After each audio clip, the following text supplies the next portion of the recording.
இருந்து உடல் ஆரோக்கியம் மட்டுமா போச்சு, ஒரு மனிதனுக்கு உண்டான மனிதாபிமானமே இல்லாத அளவுக்கு கொண்டு போய் விட்டு இருக்கு இந்த போனு. மனிதாபிமானமே இல்லைன்னு எதை வச்சு தாத்தா சொல்றீங்க? இதோ பாரு மனிதாபிமானத்தை.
ஆமா தாத்தா, கொஞ்சம் கூட இறக்கமே இல்லாம செல்ஃபி எடுத்துட்டு இருக்காங்க தாத்தா.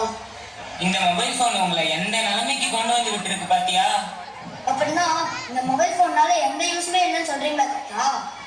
போன்ல கெட்டது மட்டும் இருக்குன்னு நான் சொல்ல வரலப்பா, அதுல நிறைய நல்ல விஷயமும் இருக்கு. அதை நம்ம எப்படி பயன்படுத்துறோங்கிறது தான் ரொம்ப முக்கியம். நீ ஒரு 5 நிமிஷம் உட்காந்து யோசிச்சு பாரு. போன் மூலியமா நம்ம நிறைய நல்ல விஷயங்களை படிச்சு தெரிஞ்சுக்கலாம்.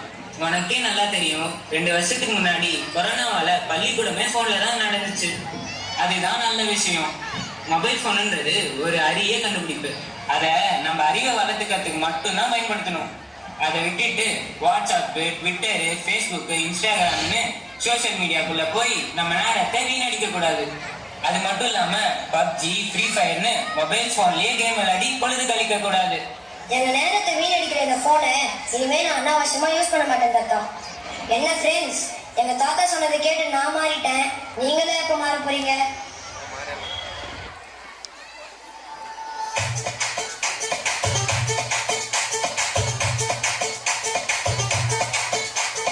அப்துல் கலாம் கண்ட கனவு பலிக்கணும், வருங்காலத்திலே கண்மணிகள் உங்க வாழ்க்கை ஜெயிக்கணும்.